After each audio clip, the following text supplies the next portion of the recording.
finding us in Israel right now and in Gaza. And Anastasia is now starting with a comparison to Ukraine. And I think with this we can just get started.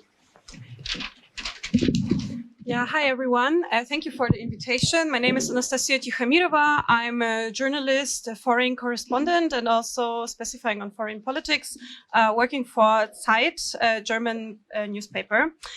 So today I brought an input on Russia's war against Ukraine. Please, the next. Yeah. So, just to specify what we are speaking about, I want to tell you a bit about Russia's war of aggression against Ukraine. The full-scale invasion started 2 years ago, but this war is going on for almost 10 years now. We have a huge power disbalance between Russia and Ukraine. And also there was never a threat from Ukrainians towards Russians, while it is the other way around. It is the case. Russia aims to destroy not only Ukrainian state sovereignty, but also their culture. This is openly being discussed on state TV and also by several Russian politicians. And this aim is perpetrated by Russian military forces. Russia is fighting on two fronts, on the military front and also on the global disinformation front. So this is why we have to speak about a war of information in this case. So far, there are tens of thousands dead civilians on the Ukrainian side. We don't know about the exact numbers because still 20% of Ukrainian territory is occupied by Russia. So it's very hard to find out the exact numbers of people who were killed there. Recently, a Human Rights Watch report estimated that there were at least 8,000 people killed in Mariupol only, that is still occupied by Russia and now is being settled by Russians. So what we speak about here is like a very clear form of settler colonialism. Russia is settling their own people, their own citizens onto Ukrainian territory. This is happening on Crimea since 2014. Crimea is occupied by Russia since 2014. And this is also happening right now in Russian-occupied Ukrainian territories like Zaporizhzhia, Khersonska Oblast, and so on. So, yeah. When we speak about Ukrainians, 78% of Ukrainians know a person, like they have a friend or a close relative who were killed in this war by Russians. What we have to say about Russia is that there is no interest at the current point in a just peace. Yet there were several fair peace proposals from the Ukrainian leaders and society in recent years. Right now, there is a discussion going on if the war that Russia is perpetrating against Ukraine is a genocide. It's getting way less attention than the genocide case against Israel. But yeah, actually, many genocide scholars anticipating that some of the crimes perpetrated by Russian soldiers or by the Russian government against Ukraine can be seen as genocidal. For example, the deportation of Ukrainian children to Russia and taking away their Ukrainian identity. In this war, for sure, not only Russia and Ukraine are involved, but also other geopolitical powers. For example, we have the involvement of the US on the Ukrainian side and the Islamic Republic of Iran on the Russian side, because Iran is supplying Russia with weapons, as USA and also EU are doing on Ukrainian side. Also, the BRICS states are involved and Turkey more as negotiation like partners, states who try to build up negotiations between Russia and Ukraine. Next, please. What we can observe right now in the West is that there are a growing number of calls towards Ukraine to surrender. Because many parties in the West think, especially it's many left-wing and right-wing parties, they think that this war can't be won. But polls that were done in Ukraine, they show that even without any Western support, almost 60% of Ukrainians are ready to continue fighting against Russia and Russian occupation. With Western support, this number is much higher. What we also have to say is that dictators like Vladimir Putin are not interested in compromises. They see compromises as a sign of weakness, and the strategy that was done by Europe towards Russia, like change through trade, it failed for sure. It was only trade, actually. It's not what was not change. So in this case, Putin only understands the language of strength. If we will say yes to a compromise to Putin, he will only be encouraged to continue his imperial policy. So to weaken the Russian regime, a Ukrainian military victory to Ukraine's conditions is necessary. And Moscow never accepted Ukraine's conditions. Ukraine's conditions, for example, are a withdrawal of Russian forces from the entire Ukrainian territory. What is also demanded by Ukraine is an increasement of weapon deliveries. Weapon deliveries and negotiations do not exclude each other. This is very important to outline because many parties in the West think, oh, but weapons don't bring peace. Actually, weapons can, in certain cases, bring peace because they can put the attacked part of a war into a fair negotiation position. So yeah, peace negotiations and weapon deliveries do not exclude each other. Also, weapons for Ukraine do not mean that Ukraine will attack citizens, like civilians in Russia, but it means that Ukraine will be able to protect herself from Russian missiles that are raining down on Ukrainian territory day by day and killing people and civilians day by day. So for sure, this war will end with negotiations at some point, but only when Moscow listens, because it has to listen, because it will be put in a position where it has to listen. If we speak about negotiations right now, it should be clear that it would not bring peace, but it will be only bringing more war and occupation for Ukraine, and also attack European security. Because as we know, and if you follow Kremlin politicians, state TV, the Kremlin is not only concerned with Ukraine, but also with maybe occupying and attacking more of European states, also former Soviet states. Ukraine itself presented a peace plan over a year ago with 10 points ranging from territorial integrity to nuclear security. So this should be a mandatory condition if we speak about peace negotiations between these two states. For this to become reality, Ukraine has to remain military strong and its security must be guaranteed in the future. Next, please. What role can Russian society play in this process? So I think it's a bit naive to hope that there will be a revolution from within in Russia. This is not about to happen, as sad as it is, because Russian society is atomized and depoliticized widely. And also polls that were conducted shortly before the beginning of the full-scale invasion show that many people in Russia are more afraid of repressions than of death. This also explains why people are being drawn into army and don't really protest it. Yet the support in Russia for the now disqualified presidential candidate Boris Nadezhdin for the upcoming so-called elections, I would ask everyone to not call it elections because these elections only serve Putin to legitimize himself in an electoral autocracy. So hundreds of thousands of Russians still went out to sign for this presidential candidate because he was the only anti-war candidate that participated in the subscriptions for the elections. Sure, Nadezhdin is not perfect. His conditions to end the war were not the same as Ukrainian ones. So, for example, giving back Ukrainian territories was not part of his program. But as one very famous Russian oppositional, Vladimir Karamurza, said from jail, people are not signing for Nadezhdin, they are signing against war. The Russian regime, as it is now, can't be reformed.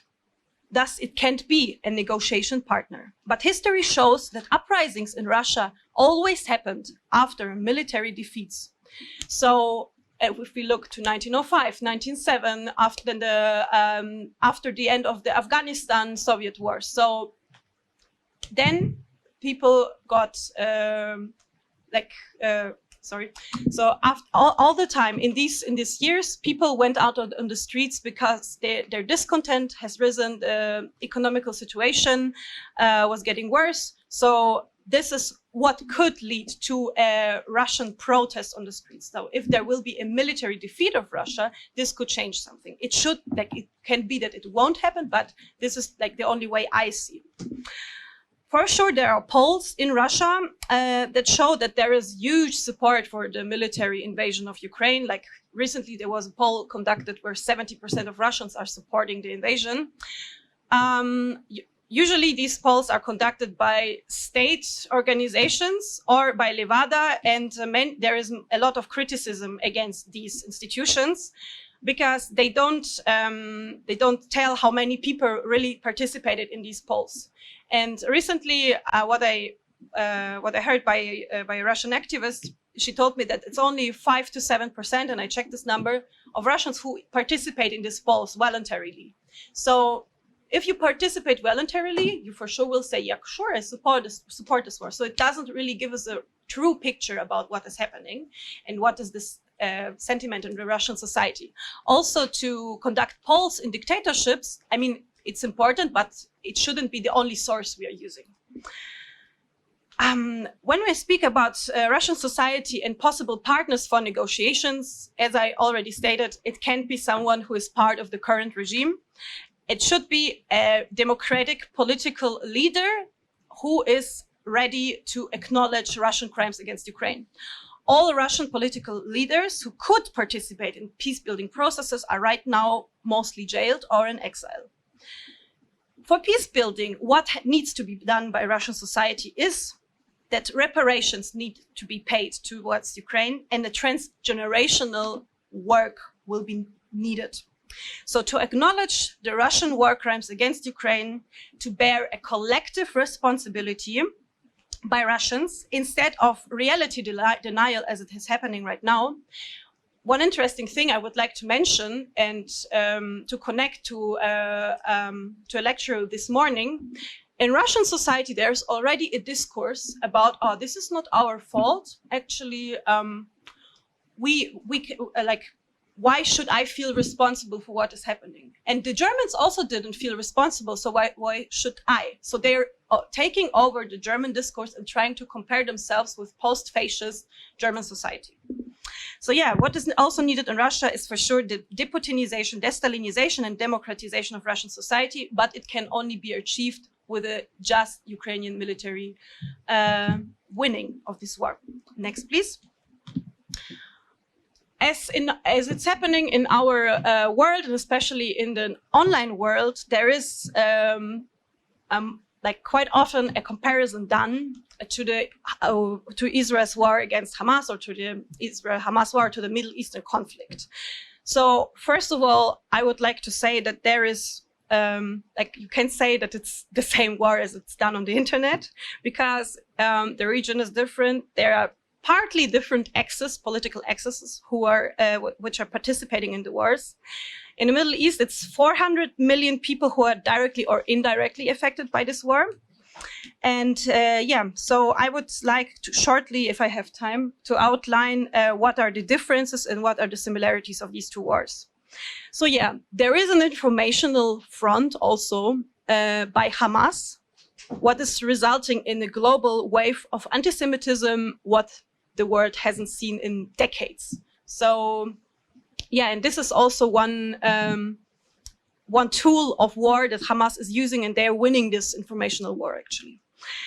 For sure, in both wars, Iran is also involved, but not in the same way as it is in Russia. It is involved way more in the Middle Eastern war or conflict, because it is financing and also financially supporting Hamas and other Islamist or Shia militias. And it is military aiding them and also partly coordinating their actions. What is the difference, I would say, is that Vladimir Putin doesn't really need this war to remain in power, because in Russia there is no democratic control of the president, while in Israel it is still there. So Benjamin Netanyahu knows that after this war, he is facing persecution. So there are also many points of view that he is prolonging this war, or he doesn't really present a horizon, a perspective how it could look like after the war, because he doesn't really want to face the consequences for his political leading. Another big difference is that Russia's invasion on Ukraine was unprovoked, totally unprovoked, while Israel's invasion of Gaza is a result of the horrific terrorist atrocities that happened on October 7th and were perpetrated by Hamas. Also, a big difference I see is that Israelis and Palestinians are two competing peoples with both an experience, for sure different experience, but with an experience of oppression and expulsion, and on the Jewish side, for sure, like a genocide. Both the Zionism and also Palestinian nationalism are liberational nationalism, and on both sides there were injustices committed against each other. While on the other side, between Russians and Ukrainians, we don't have such thing. So we have in Russia an imperialist society that is feeling superior towards Ukrainians, but also not only Ukrainians, Balts, Georgians, and so on. While on the other side, we don't have a history of violence perpetrated by Ukrainians against Russians. So this is like a very, very important part I would like to outline. So yeah. What we see now, like when we look at the current war, 64% of Gazans lost a family member, and approximately there are 25,000 people dead or killed in Gaza. On the Israeli side, we still have more than 130 hostages remaining in Gaza, and more than 1,200 Israelis, mostly civilians, killed on 7th of October. The terror by Hamas strengthened right-wing positions within the Israeli society, but at the same time, Israel's war strengthens Hamas and other Islamist groups and their support in Gaza and also in the West Bank.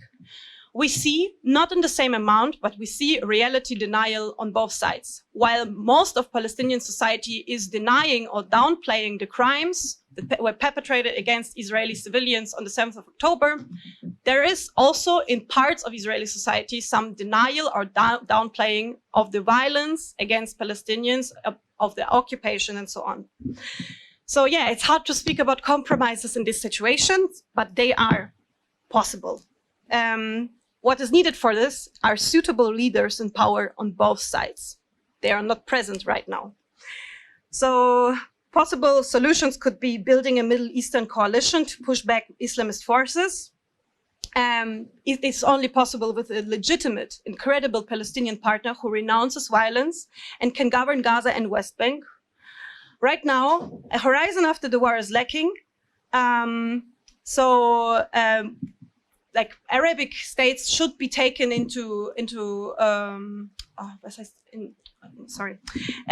like Arabic states, yeah, like a rebuilding of Gaza, financially aid of Gaza is possible and should be taken into discourse, but it is only possible without the reoccupation of Gaza, what is discussed by the right-wing parts of Israeli society or right-wing politicians. Yeah, and what is also needed is an acknowledgement of crimes of both sides, starting with Holocaust, with Nakba, Farhud, and like the expulsions of Jews from the Middle East, but also expulsions of Palestinians from Israeli territory, occupation, terror attacks, settler violence, 7th of October wars on Gaza. What is also required is a de-anti-Semitization of Palestinian society, an ending of the occupation, but in racist discrimination against Palestinians, and like a solution that is discussed by many Middle Eastern experts is a confederation of two states, like not a two-state solution, but a confederation of two states. I come to my to the last part. So what we have to say in total, there is a nuclear threat in the world since Russia's war against Ukraine. The Russian war against Ukraine and the war in the Middle East, there is for sure a danger that it develops into a bigger war when also US and other world powers can take part in it. So I would say, like, not very drastically, but next world war is not impossible, let's say it like this.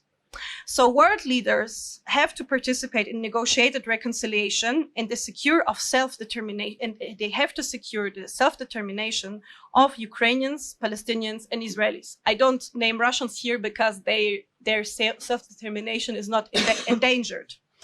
Maximum demands like from the river to the sea on each side will not bring the world and especially the conflict partners further. Occupied territories must be given back in both conflicts. Also, an aspect that is discussed widely is that more females should participate in peace-building processes. What we can say about Russia, that like polls that are conducted in Russian society show that 20 to 25% more women than men are interested in a just peace to Ukrainian conditions. So this is why it's important that also female partners are considered as negotiation partners. For sure, compromises are hard to imagine in the current situation. The mistrust is big, the fear and also the hatred are great on both sides. But without the vision, there can be no rapprochement. Without rapprochement, there will be only more violence and escalation in the entire region. Thank you.